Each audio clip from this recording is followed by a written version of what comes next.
Hola, mi nombre es Ana Cristina Olvera y desde todas las latitudes de la región les doy la bienvenida a nuestro punto de encuentro en el arte y el conocimiento, el Noticiero Científico y Cultural Iberoamericano, NCC, el espacio informativo de la Asociación de las Televisiones Educativas y Culturales Iberoamericanas, ATEI. ¿Por qué no se recomienda usar el celular en las noches?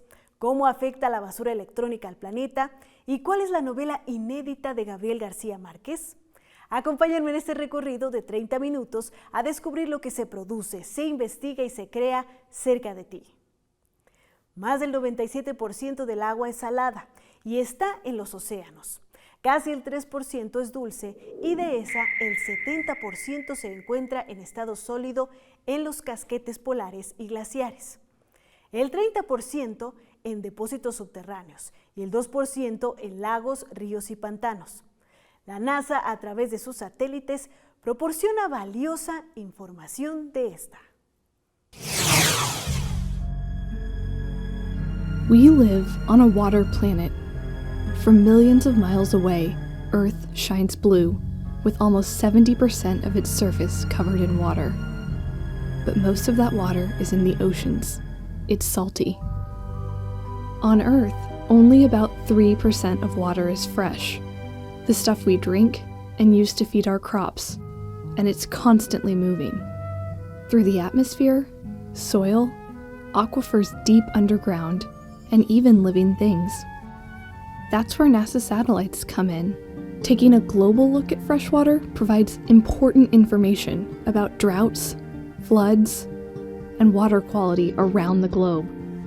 The more we know about water and its availability, the better decisions we can make about how to manage it, from identifying food insecurity before aquifers run dry, to pinpointing when and where rivers will flood.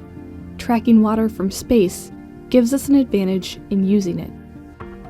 For example, looking deep underground, the Gravity Recovery and Climate Experiment, or GRACE mission, measured water stored in aquifers.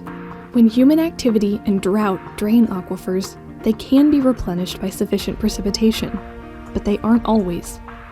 GRACE watched how water moved in and out of aquifers from 2002 to 2016. Closer to our feet, water in the soil changes quickly in response to precipitation. We can see soil get wetter in response to rainfall, and about a month later, watch as vegetation blooms where the soil is sufficiently moist. We can track all of these steps with satellites, which help us predict where food insecurity may crop up before it becomes a problem. Satellites help us track rivers and lakes, too. Reservoirs can become contaminated by blooms of algae, which grow in response to fertilizer running off from farms and cities. In the upper Midwestern US, there are hundreds of lakes, so it can be difficult to track them all individually. A view from space helps us keep an eye on lakes with blooming algae. Rivers are an important source of water for communities around the globe. And often, these rivers originate as snow high in the mountains. Snowpack, or the amount of snow that falls and accumulates on the ground, feeds rivers on a seasonal basis. Earlier snowmelt can affect how and where water is available for irrigation. And as the climate continues to warm, snowpack is disappearing at lower altitudes, and what does exist is melting faster. Our planet is constantly in motion, with freshwater shifting around the globe. Those changes are happening faster in a warming world, with precipitation falling in different places and rivers flowing new speeds.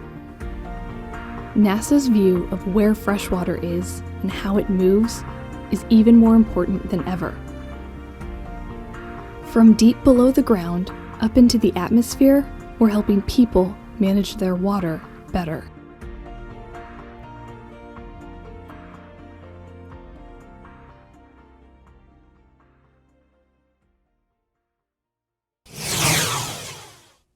En 2023, Australia sufrió un número desproporcionado de muertes por mordeduras de tiburón, ya que representó el 22% de todos los ataques y el 40% de las muertes.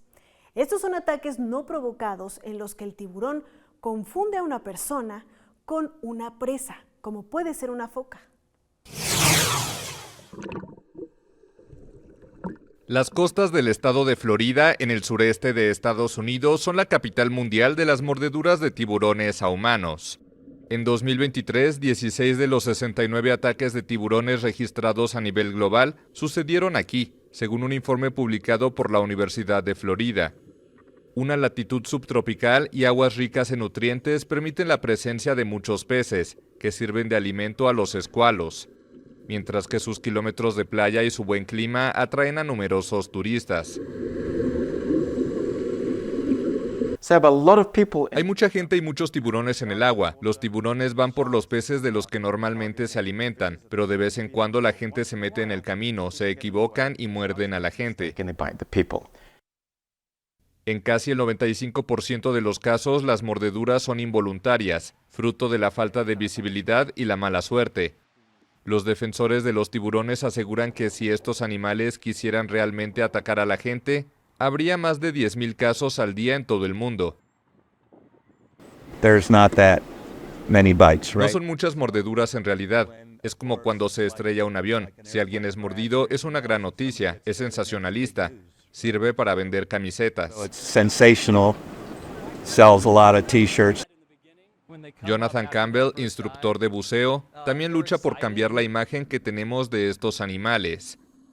En 2 años lleva más de 500 inmersiones en las que acompaña a una decena de turistas a sumergirse con tiburones.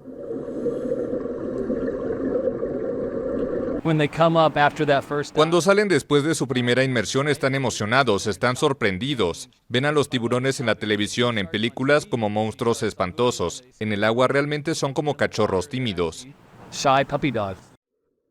Los expertos coinciden. Los tiburones no son los monstruos marinos que nos podemos imaginar, así que no hay motivos para cancelar esas merecidas vacaciones a la playa.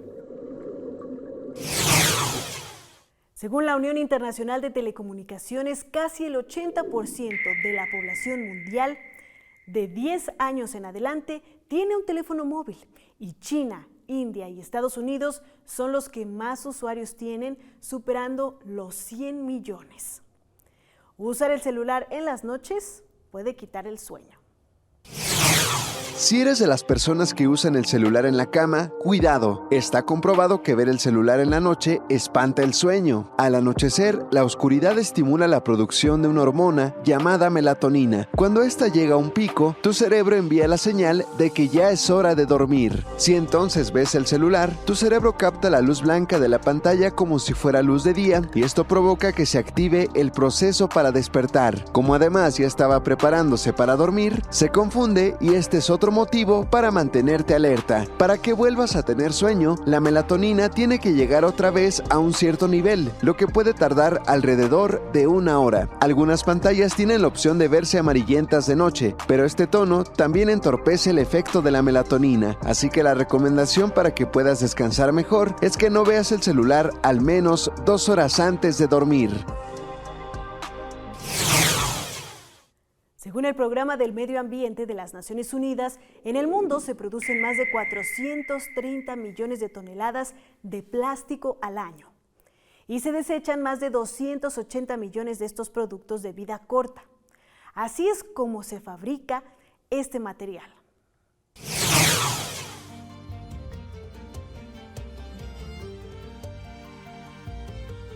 La mayor parte del plástico proviene del petróleo crudo.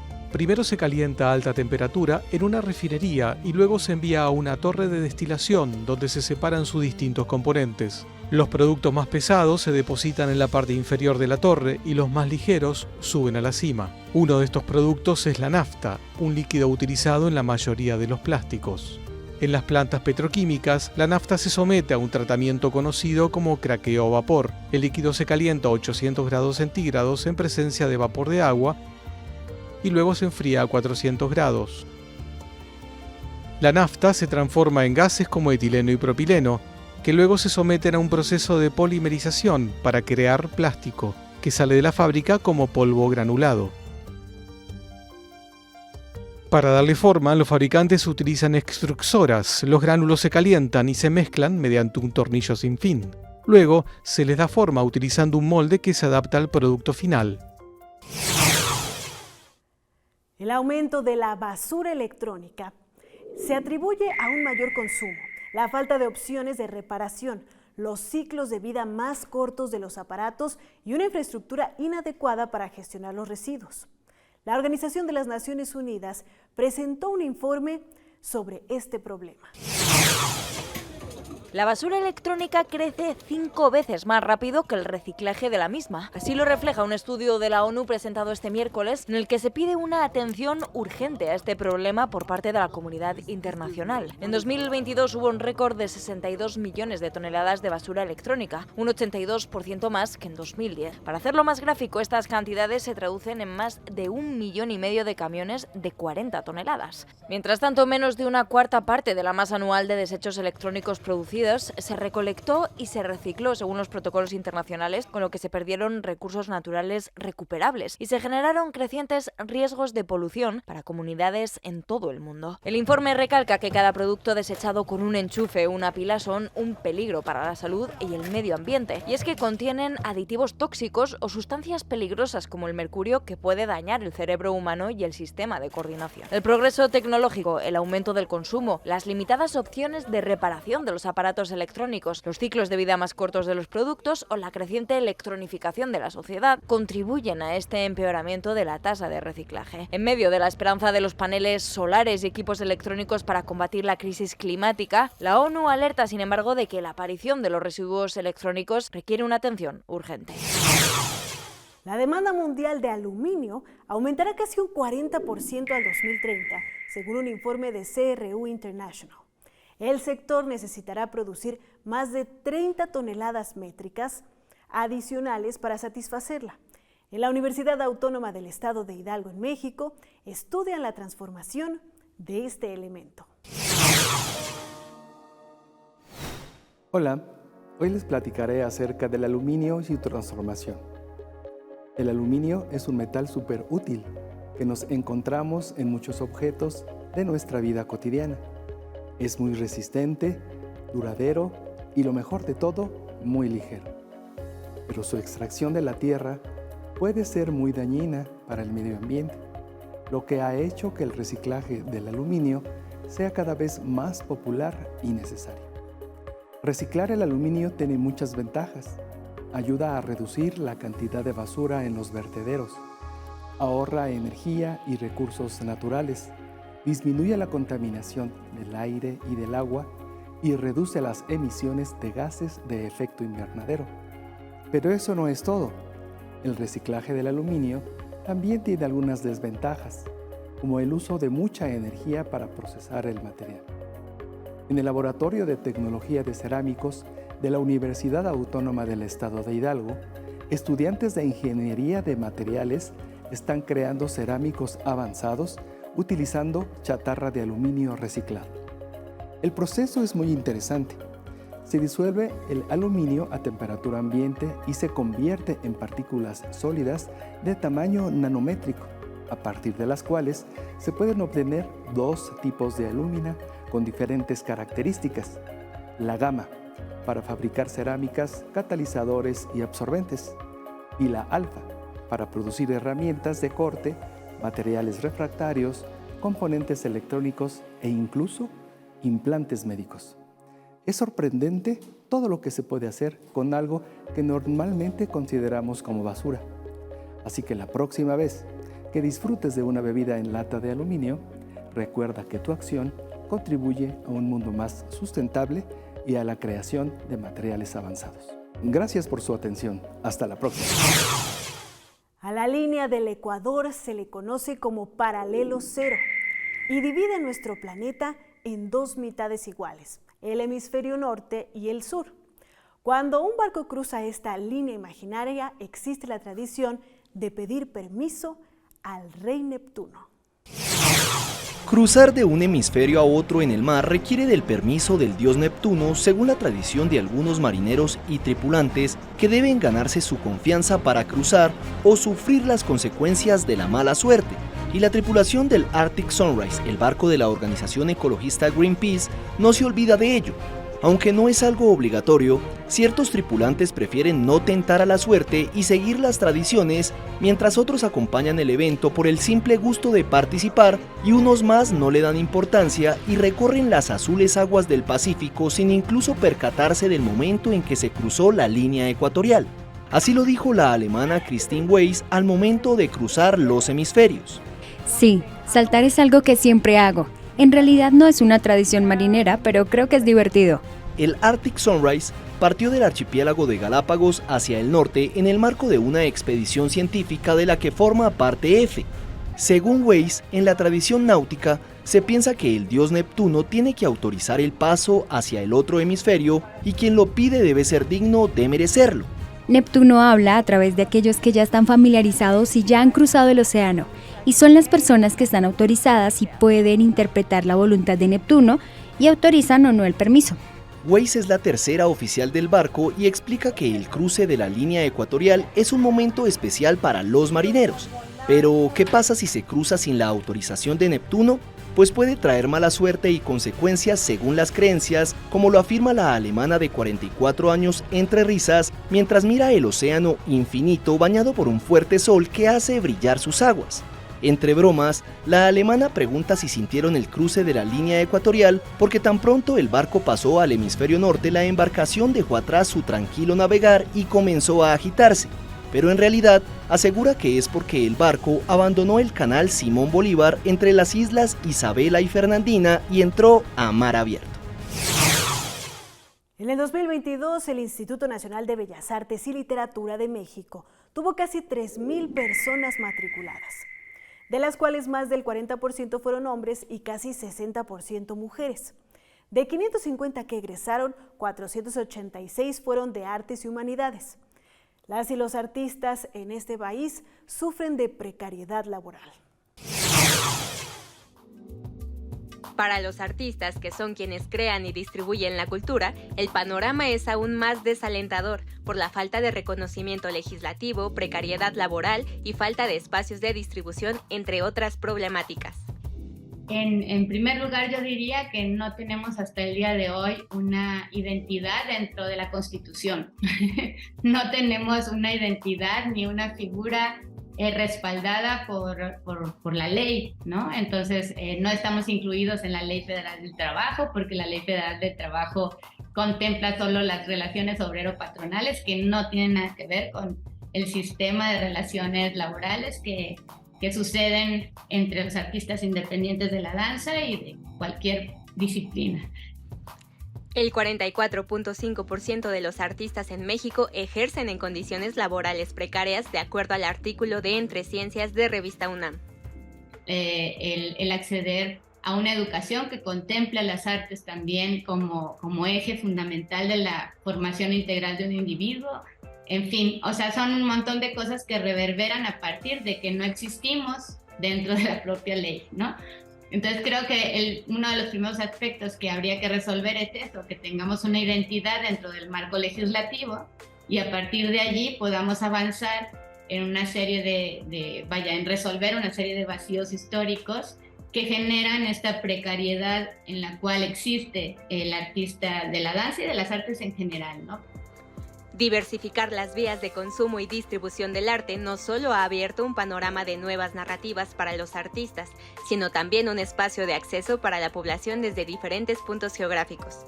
Frente a estas problemáticas, los especialistas en gestión de las artes y la cultura afirman que es necesario generar nuevas formas de consumir y producir arte, y así procurar que llegue a todas las personas. Generar redes solidarias, generar espacios desde otras economías, ¿no? Es decir, utilizar el trueque, utilizar bancos de tiempo, utilizar otras herramientas que nos permitan pues seguir existiendo y seguir activando, y creo que hay múltiples plataformas que justo lo que estamos interesados es en mostrar lo que están haciendo los creadores y creadoras. El arte sigue siendo un rubro pendiente y menor al momento de asignar recursos y generar políticas públicas de desarrollo.